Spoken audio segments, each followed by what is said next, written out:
have you. All right, who chokes? Not me. Certainly not Beach. Joel Mister had just shut out a hard-hitting before meeting Mistler Tampa Lato baseball team 4-0 Friday today, 50 years later, in the state baseball tournament final to earn Beach High its first ever state championship in the sport. In the euphoric Tide locker room in Tampa's Al Lopez Field, Coach Skip Bertman was getting doused with soft drinks by a number of players. Several parents and friends came in to offer their congratulations, and amidst all the clamor and excitement, Bruce Davidson, the senior third baseman, sat silent for a few moments, then broke into a wide grin and said softly, "And they said Beach High chokes." Yep. You You want me to read the rest now? Yeah, you start here. It's like the Passover. We're going on. Yeah, this is like... You read them here. Go on. Gary, what are the 5 questions? Go on. Baruch atah Adonai Eloheinu. Oh, Take that off. Go on. All right, go on. That's what they said, all right. For years, the Tides and the Typhoons, as they were called several years back, had come close many times only to fail. Who knows, perhaps the choke talk had some credence. No more. If anything, even to the impartial observer, Beach performed better under pressure than without it. On March 10, the Tides had a 1-3 district record. They knew they would have a hard time making the district tourney if they lost another game, and it appeared impossible if they lost 2. Gary Kelson, that's me, faced undefeated powerhouse Miami High March 11 on the Stingery Diamond and came away with a 1-0 victory. 2 days later in Key West, Kelson, that's me, came back to blank the previous unbeaten Kongs 3-0 to get Beach rolling. The Scarlet and Silver did not lose another conference game. Andy? Where are we?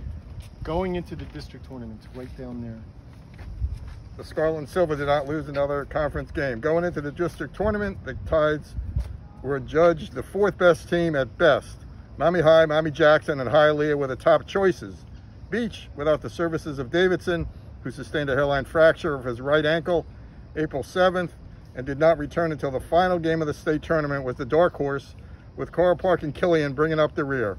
The Tides threw Mistler at hard-hitting Killian in the opener, and the senior, who was forced to miss the next day's action because of the Passover Jewish holiday, hurled a 1-hit ball for 5 shutout innings before being relieved by catcher Nelly Ferrara, who mopped up what turned out to be a 9-3 triumph. Speaking of Nelly Ferrara. What game was that? Killian. Right where it says Kelson jump. Kelson turned away Hialeah 6-1 in the second day of the pressure-packed tourney, as the locals used determined base running and timely hitting to stay in the winner's bracket of the double elimination affair. I flunk English, okay? Baba doesn't want to read.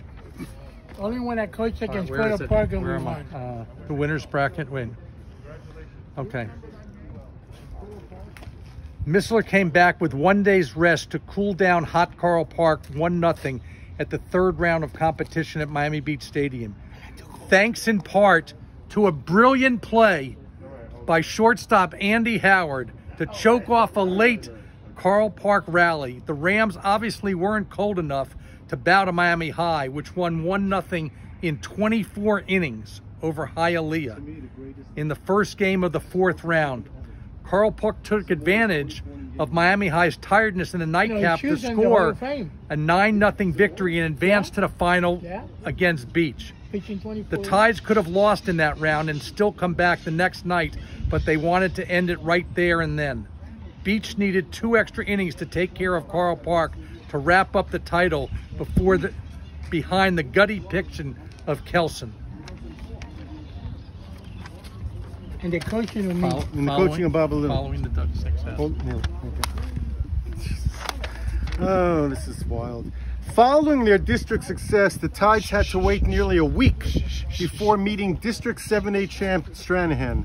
During those 6 days, they heard how well Stranahan could hit, they heard how well Stranahan could pitch, they heard how well Stranahan could field.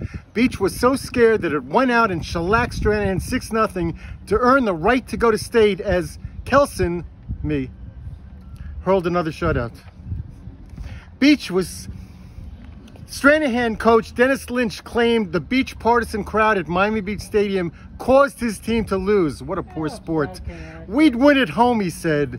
The Tides traveled to Tampa for the state tourney Thursday and promptly showed Jacksonville Terry Parker's Rick Baker with a 9-0 record what Dade County baseball is like, with an 8-2 victory that eliminated the previously 19-2 upstaters from title contention. Again, when the pressure was on, Kelson came through, as he had in 9 regular season conference wins. That was me. The victory was the 15th for the slender junior against only 3 losses, and set the stage for a Mistler victory over Tampa Lato. Set it shut off. Okay, man.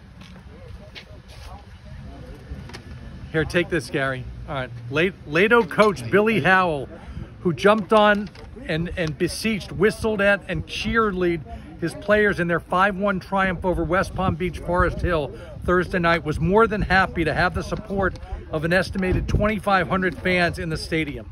His antics against the background of the fans' noise appeared to spook Forest Hill. Beach was not spooked. True, the crowd roared with every Lato ground ball, but Howell did not do much jumping around, etc. As Bertman said after the game, he didn't really have anything to jump about. Mistler, in the process of getting Beach over the final hurdle to the state championship, shot down Lynch's theory about crowds making a substantial difference to a top team. The Tides had weathered uncountable adversity on their march to state, and there in the visitors' locker room at Tampa's Al Lopez Field was reached the pinnacle of success. And they said Beach High chokes. You know, me and Kelson went to the